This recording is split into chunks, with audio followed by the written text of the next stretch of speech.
is good, horror? This is your boy Horror Gamer back with another video for you. And as you can tell by the beautiful backdrop, we're still not in Horror Haven yet. No, we're still at the beach, and we're getting closer to the end of the vacation now, and pretty soon we're gonna be at Horror Haven. So yeah, but before I get started, I really hope you guys enjoyed the video I loaded the other day with the little beach trip, the birthday at the beach. I just wanted to share a little bit of my experience at the beach with you guys.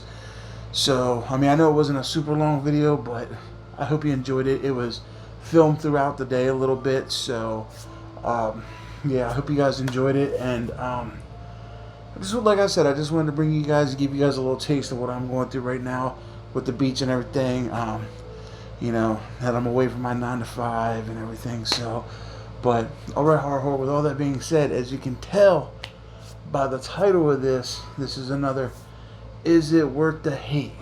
Now, this "Is It Worth the Hate" is going to be a little different, because this movie, while it got shit on by the critics, I think it has built kind of a cult following. The reason I'm making this episode of "Is It Worth the Hate" using the movie that you can plainly see in the title is because, in my opinion, this movie is so criminally underrated, it's unreal. And like I said, you can see it in the title. It is Stay Alive.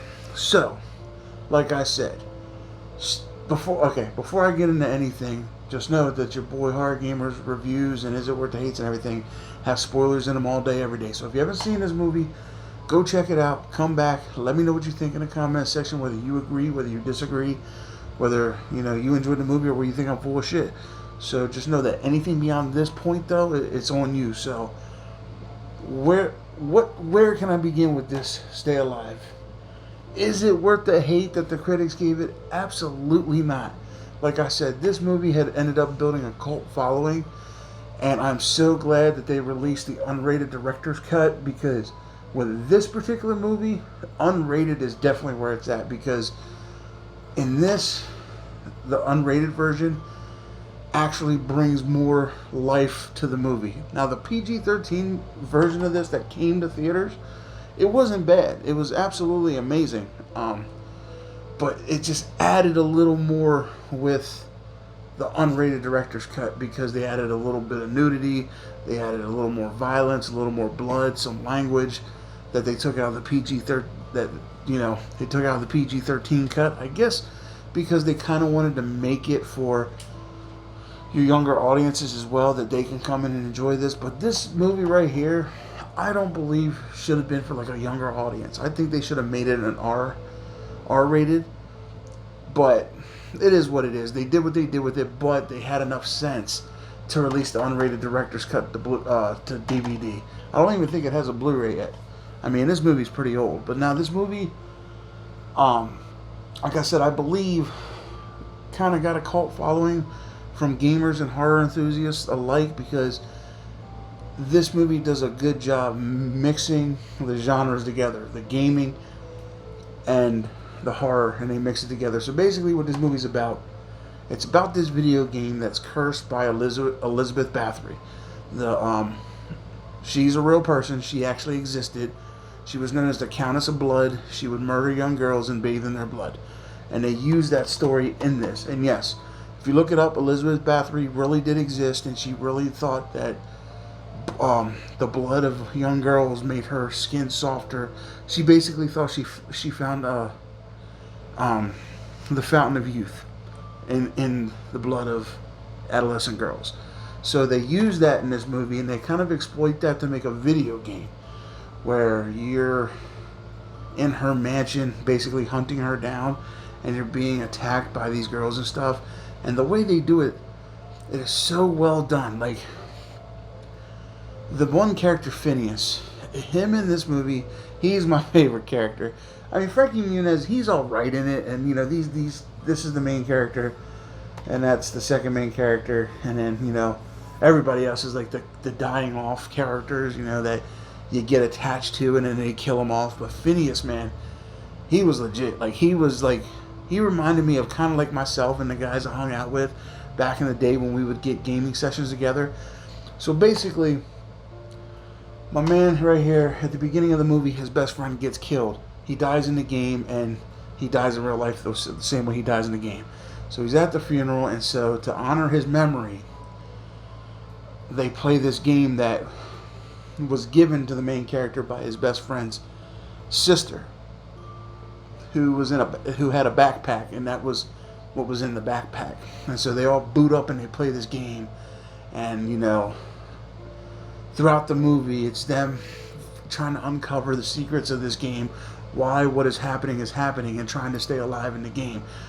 But plot twist that I'm not really going to get super detailed into, the game starts playing by itself, so they got to constantly watch it, that way it doesn't murder their ass later on. So in my opinion, the movie was great, the concept was great, the acting was good. Phineas is the coolest character that ever graced the silver screen. It got a lot of hate, but then I think the hate subsided, and then it just became, like I said, it just became criminally underrated. Like, people don't talk about it as much as I think they should. And I do apologize if you hear doors slamming or people yelling in the background. We're still at the hotel, so. But no, yeah. So is Stay Alive worth the hate that it did get when it first was released?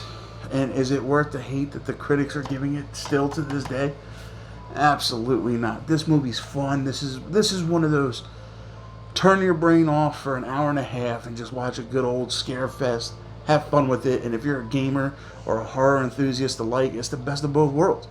Like, this right here is like horror gamer eye candy. That's what it is. Horror gamer eye candy, because it's the best of both worlds. It's the best of what your boy Horror Gamer loves. Horror movies and video games all rolled into one. So horror horde. Like I said, is Stay Alive worth the hate that it got? No. It is worth the cult following, and it is criminally underrated. So if you haven't checked it out, go watch it. You owe it to yourself to at least watch it once. I may have watched this movie like 1,000 times. I bought it like 20 times on DVD because I just watched it so much that it wore out the DVD. But now it is getting a little harder to find as the years go on. And if you do manage to find it, it is kind of pricey still. So, but yeah, definitely check it out. Stay Alive. So, alright, Horror Horde. With all that being said, I love you guys. Thank you. And as always, this is your boy Horror Gamer saying, if you haven't hit the subscribe button, don't forget to hit the subscribe button along with that ding-a-ling-ding-ding button. That way, every time your boy Horror Gamer throws up one of these, is it worth the hates or movie reviews or unboxings or anything, you're always in the know. So, until next time, Horror Horde. As always, this is your boy Horror Gamer saying I love you. And don't forget, don't fear the darkness. Embrace it.